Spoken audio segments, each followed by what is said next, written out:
La crisis económica de 2008. Comenzaremos con una introducción hacia el tema. La crisis económica de 2008 es uno de los acontecimientos más importantes de nuestra historia moderna y ha redefinido en parte la estructura del mundo globalizado en el que vivimos. En el paso de los años, la economía ha sido una incógnita de carácter cambiante y dinámico. Las crisis financieras representan para la economía de los países una inestabilidad económica y una serie de constantes de cambio, muchas veces ocasionados por la población misma. Esto nos demuestra que el mundo siempre se encuentra en una crisis de cualquier tipo. Es de saber que los países entre más desarrollados se encuentren, sus economías se vuelven más importantes y grandes para la humanidad. La crisis económica en Estados Unidos tuvo un impacto muy grande para todos los países del mundo, debido a que la mayoría de los países se encuentran asociados a su economía. En el presente trabajo hablaremos sobre una crisis financiera que tuvo mucho impacto en la economía mundial. Explicaremos su origen, sus causas y consecuencias, sobre todo para Estados Unidos y México. Detallaremos la crisis hipotecaria y la crisis subprime. Nuestros objetivos: determinar los factores que contribuyen a una crisis económica, explicar por qué sucedió la crisis económica de 2008, elaborar un marco teórico para determinar las causas que originan una crisis financiera nacional y sus efectos causados hacia la economía internacional, explicar las consecuencias surgidas por dicha crisis. ¿Qué fue la crisis económica de 2008? La crisis financiera de 2008 se produjo de manera directa por el colapso de la burbuja inmobiliaria.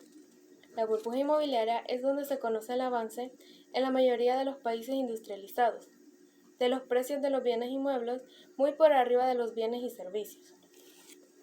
Esto sucedió en los Estados Unidos en el año 2006. Esto dio origen a la llamada crisis de las hipotecas subprime en 2007. Las hipotecas subprime son también llamadas hipotecas basura. Es un modo utilizado para la compra de vivienda, se considera de alto riesgo, debido a que se le concede a personas que no poseen trabajos y tienen ingresos de forma no estable. Estas hipotecas se conceden con un tipo de interés superior al del mercado, dado el riesgo que implican. La crisis de las hipotecas subprime fue una crisis financiera por desconfianza crediticia que se extendió desde Estados Unidos y fue alarma para las hipotecas basura de Europa. La crisis de 2008 afectó primero al sistema financiero de Estados Unidos y después al sistema financiero internacional, donde México se vio bastante afectado. Esta crisis se convirtió a escala internacional en una conocida Gran Recesión. Voy a hablar acerca de la causa de la crisis hipotecaria. Bueno, en lo general la crisis hipotecaria está afectada por la fuerza de oferta y demanda, ¿verdad? En lo cual esto facilita lo que es el aumento de capital, la transferencia de riesgo y el comercio internacional. Bueno, la crisis hipotecaria está relacionada con la crisis financiera prácticamente. Destacan lo que es la ausencia de la planificación según una regulación estricta. El sector financiero es prácticamente imposible que se produzca automáticamente sin perturbaciones el equilibrio entre la oferta y la demanda, ¿verdad? Porque acá, o sea, no existe lo que es una planificación, una organización o eficaz donde produzca prácticamente fines determinados, ideas claras, en lo cual esto produce lo que es una crisis hipotecaria. Bueno, esto asocia la relación entre el incremento del saldo de crédito y el aumento del valor de garantía. Bueno, esto por lo tanto aumenta la vulnerabilidad de hogares en lo que es el ciclo de... Ahora bien, cambiando de tema, les voy a hablar acerca del contagio financiero, ¿verdad? Que principalmente acá señalamos un escenario económico de pequeños shocks que normalmente afectaban solo a pocas instituciones financieras, pero según la transitoria de ello, esto se extiende al sector financiero hacia otros países. Bueno, la transmisión internacional de una crisis financiera desde un determinado país a través de mercado financiero hacia otras economías. Esto desaborda normalmente explicaciones basadas en la economía real, el cobre especialmente la relevancia iniciada. Bueno, lo que nosotros entendemos acá es que prácticamente el contagio se basa en, en la relación de instituciones financieras. Bueno, esto inicialmente se contagia de todas las instituciones, son esencialmente relacionadas, ¿verdad? Esto lo conlleva a infectar a todo el país, similar a una enfermedad, y luego esto se va extendiendo de país en país, do- donde actualmente la economía prácticamente se encuentra abajo, la tasa de interés, o sea, se encuentra abajo prácticamente, hasta relacionar todos los países. Entonces, así es como prácticamente el contagio del sistema financiero se basa en la economía. Yo les hablaré sobre el origen del problema hipotecario en Estados Unidos.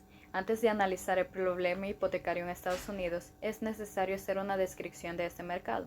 El mercado hipotecario incorpora un amplio grupo de instituciones e individuos que están involucrados con el financiamiento hipotecario.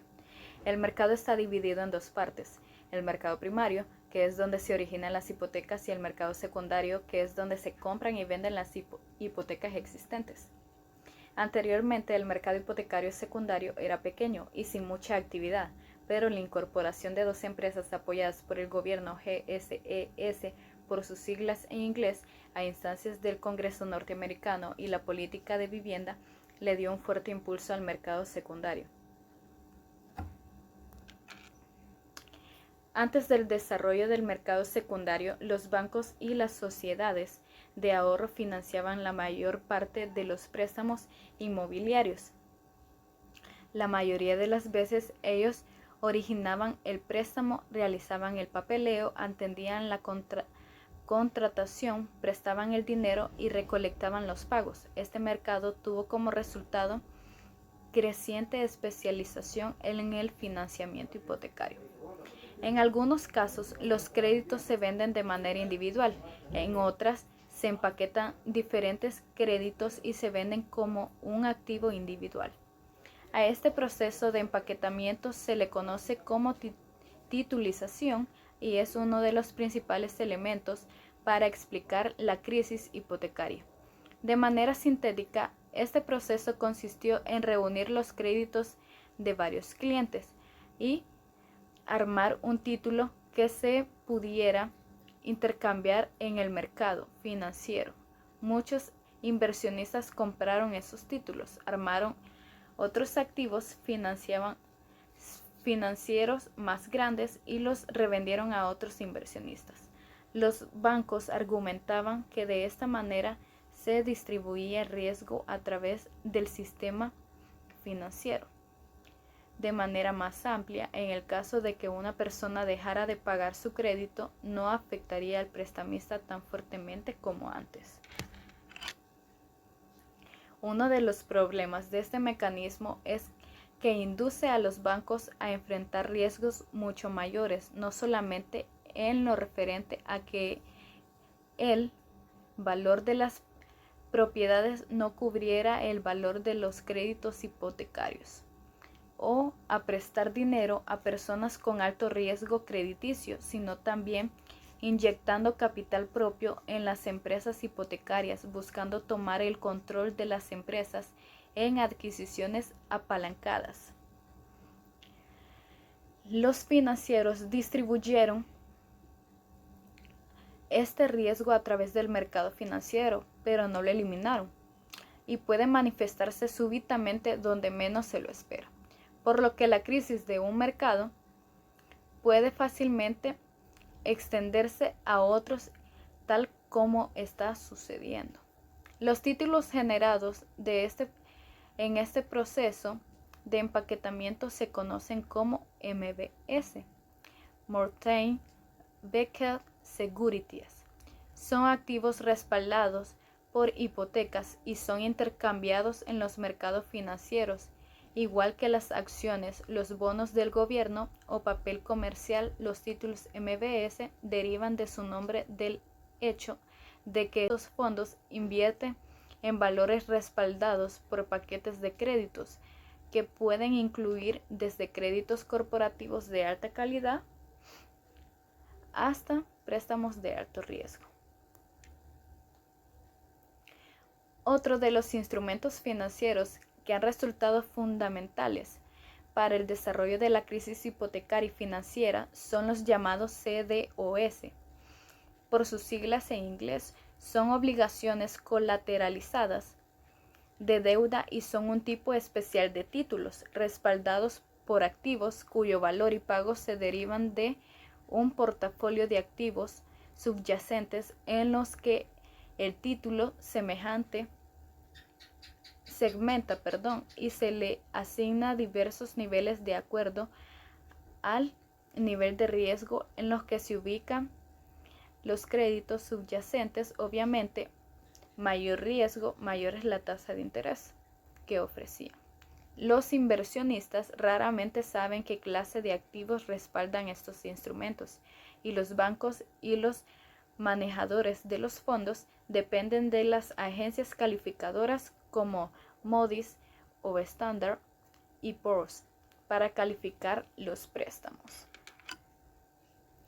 Ahora que se ha manifestado la crisis hipotecaria abiertamente y un gran número de hipotecas enfrentan la ejecución por falta de pago, el proceso de titulización de las hipotecas plantea nuevos problemas.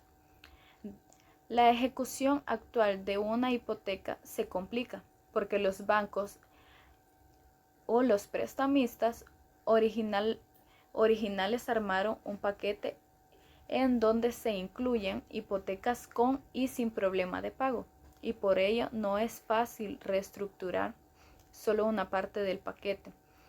Que lejanos parecen aquellos tiempos en los que un banco otorgaba un préstamo hipotecario y lo conservaba hasta su liquidación. La especulación de la crisis económica de 2008. ¿Qué es la especulación del mercado hipotecario? Dice que fue el apalancamiento de los fondos de cobertura, el sistema bancario paralelo que surgió a raíz del boom hipotecario y hizo que el riesgo se amplificara debido al fuerte apalancamiento. Los fondos de cobertura hedge funds fueron muy agresivos en invertir con fondos prestados en los tramos más arriesgados de los títulos MBS, y que entre 2005 y 2006 el apalancamiento de fondos, o sea que por cada dólar propio invertido pedían prestados $15. La promesa de generar grandes retornos en este tipo de inversiones solamente se podía generar al incurrir en grandes riesgos y con mucho apalancamiento. El factor preocupante de los fondos de cobertura de crédito es su fuerte apalancamiento. Normalmente están apalancados entre 5 y 10 veces. Suponiendo que un fondo está apalancado 5:1, por cada dólar de su propio capital invierte 4 más crédito bancario. Ahora supongamos que quiere comprar el tramo más bajo de un CDO, un tramo de CDO con activos subyacentes, razonablemente riesgoso, que puede absorber el 5% de las primeras pérdidas del portafolio.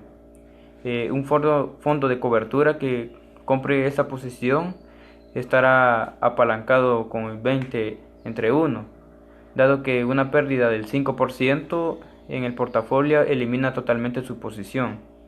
La secuencia al detalle es la siguiente. Un fondo de tipo consigue efectivo al vender acciones de participación. Por cada dólar invertido por sus socios, el fondo invierte $4 más provenientes del crédito bancario, así que sus inversiones están apalancadas en 5:1. El fondo compra 100 millones en bonos, digamos, de primeras pérdidas de un CDO y de $2 1.000 millones. Estos bonos de primeras pérdidas están apalancados de 20:1. La compra de estos 100 millones, sin embargo, están financiadas con 20 millones del fondo y 80 millones con préstamos bancarios. Los bonos se mantienen en una cuenta bancaria marginal para garantizar el préstamo al fondo. La hipotecario. En esta expansión atrajo a nuevos participantes dispuestos a enfrentar mayores riesgos, tanto por el lado de las personas que buscan adquirir una propiedad como las empresas prestamistas, los créditos que anteriormente habían dominado el mercado hipotecario eran los de tasa fija, y para los créditos a esta tasa variable y se volvieron más comunes. Se ofrecían bajas tasas en los primeros 2 años de la vida del crédito para posteriormente ajustarlas de acuerdo a una tasa de referencia del crédito, y para posteriormente ajustarlas de acuerdo a una tasa de referencia las aparentemente mejores condiciones de crédito y la relajación en la comprobación de los ingresos de los solicitantes atrajeron a un gran número de compradores, y una gran parte de la expansión se dio en el sector conocido como subprime. Los préstamos hipotecarios tradicionalmente requerían de un pago del 20%, pero en el 2006 el monto del enganche era solo del 3% y la comprobación de ingresos se volvió opcional. En la década de los años 90 el precio de las casas aumentó a una tasa media anual de 8.5%, y entre 2000 y 2005 lo hizo a 11.4%. Y sin embargo, a partir del trimestre de 2006 los precios de las casas dejaron de crecer, y en el primer trimestre de 2007 los precios cayeron por primera vez de 1991, una gran cantidad de los préstamos. Ahora vamos a hablar sobre los fondos de cobertura. ¿Qué son los fondos de cobertura o hedge funds, que es en inglés? Dice que jugaron un papel muy relevante en la crisis financiera que se inició en 2008. Estos mecanismos de inversión, también llamados fondos de inversión libre, se caracterizan por su libertad operativa, su agresividad, sofisticación y su elevado perfil de riesgo. Y además realizan muchas de sus inversiones con posiciones cortas, por lo que también aprovechan los periodos de las caídas en los mercados para rentabilizar su movimiento en la bolsa. Muchos analistas económicos consideran que estos fondos fueron los causantes de la crisis financiera, ya que creen que añadieron un nivel excesivo de competitividad y de riesgo a los bancos. Con su modelo comercial y financiero también agresivo, el sector financiero argumenta que las hipotecas subprime fueron creadas por los hedge funds, y no obstante algunas de sus ideas de inversión han sido replicadas por los bancos comerciales en sus carteras de productos, y juegan un papel muy relevante también en la crisis mundial actual. Entre otras muchas estrategias de los hedge funds avalaron durante la crisis parte de sus supuestas bajistas, derivadas, posiciones cortas y futuros entre ellos, contra los bancos menos solventes.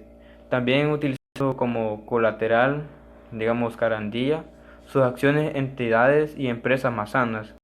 Esta operativa provocó que sus subidas más amplias en las épocas alcistas, y al contrario magnificó los desplomes cuando empezaron los problemas. La historia del papel de los hedge funds se inicia en 2001 tras el estallido de la burbuja del .com. Con los tipos de interés, la Reserva Federal en el 1,5%, muchos inversores y los gestores de los fondos de pensiones apostaron por estos fondos más agresivos para obtener ganancias superiores. La recuperación económica entre 2003 y 2004 incentivó a la toma de riesgos en un mercado muy competitivo. El hipotecario y hasta los propios bancos crearon sus hedge funds a nivel interno.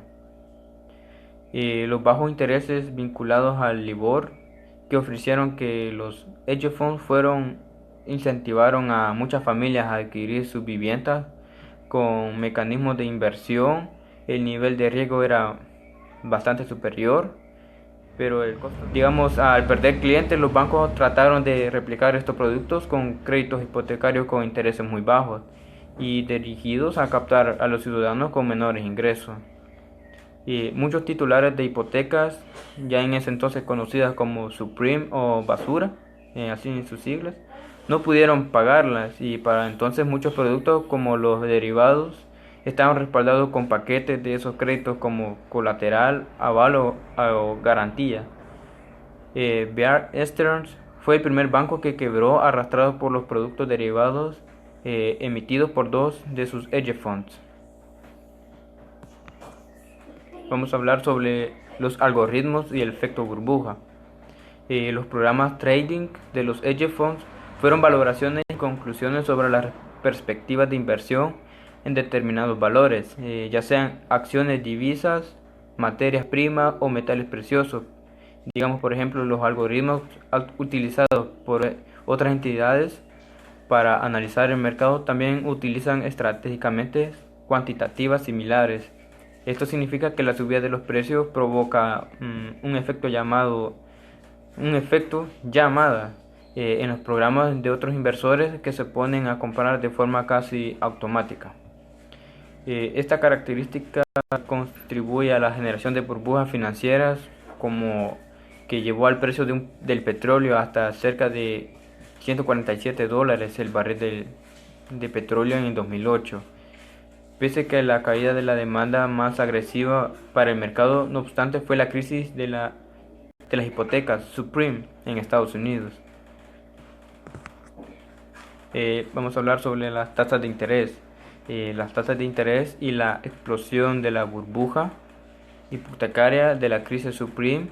En junio de 2004, la Reserva Federal comenzó un ciclo de las alzas en la tasa de interés, en la que aumentó el costo de crédito desde 1%, su nivel más bajo desde la década de los 50, hasta 5.25%.